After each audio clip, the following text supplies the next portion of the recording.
তুই কি দেখেছিস? না, তুমি তো আমাকে যখন থেকে বারণ করেছ তখন থেকে তুমি এই ঘরে ঢুকিনি। আমি কোথায় দেখব? এখানেই আছে কোথাও একটা। বেশ ঠিক আছে ঠিক আছে, তুই যা দেখ গে দিনে রান্না কি হবে। কি গো, টাওয়ারে পেলে?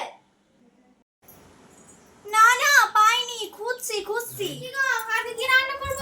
তুই এখন যা পারবি কর, আমি এখন টাকাটা খুঁজি। তুই যা পারবি কর, আমি তারপর যাচ্ছি। তাহলে একটু বসে বস। এই নাও গো তোমার টাকার ব্যাগটা। আমি তো বলেছিলাম তোমাকে খুঁজে দেব। ঠিক ঠিক বললে। টাকাটা তো আমার কাছে। কোথায় পেলো টাকাটা? কি রে পুষ্প, কিছু বলছিস? না না, কিছু বলিনি। হ্যাঁ, কি আবার বলবো? হ্যাঁ, একটাই কথা ছিল। বলছি টাকাটা কোথায় পেলে গো? হ্যাঁ ছিল তো, ওখানেই তো ছিল। আমি তো বললাম তোকে যে আমি খুঁজে বার করব ঠিক যে কোথায় আছে। আমি তো এখানেই রেখে গেছিলাম, তোকে বললাম না? ওটাই তো খুঁজে বার করলাম। আমি চললাম।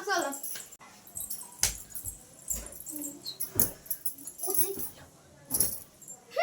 আমার কাছ থেকে টাকাগুলো নিয়ে গেল, খুঁজে মার করলো। আমার ওখানে গিয়ে বলছে আমি টাকাটা পেয়েছি।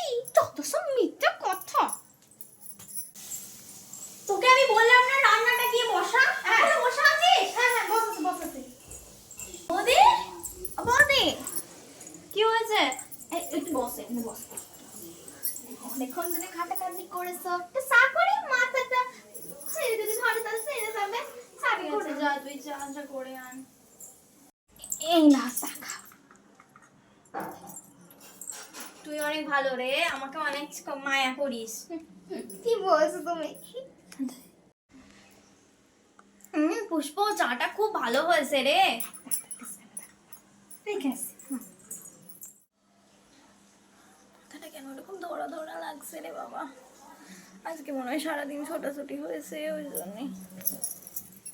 চা খাওয়ার পরই কেন মাথাটা ঘুরল? তাহলে কি চায়ে কিছু মিশানো ছিল? আর টাকাটাই বা পেলো কি করে খুঁজে? যদি সেটা পুষ্পই নিয়ে থাকে তাহলে টাকাটা কি করে পেল সে? তাহলে কি সে জানতো যে টাকাটা পুষ্প নিয়েছিল? জেনেও যদি থাকে তাহলে কাউকে বললো না কেন? জানতে হলে দেখতে থাকুন পুনর্জন্ম।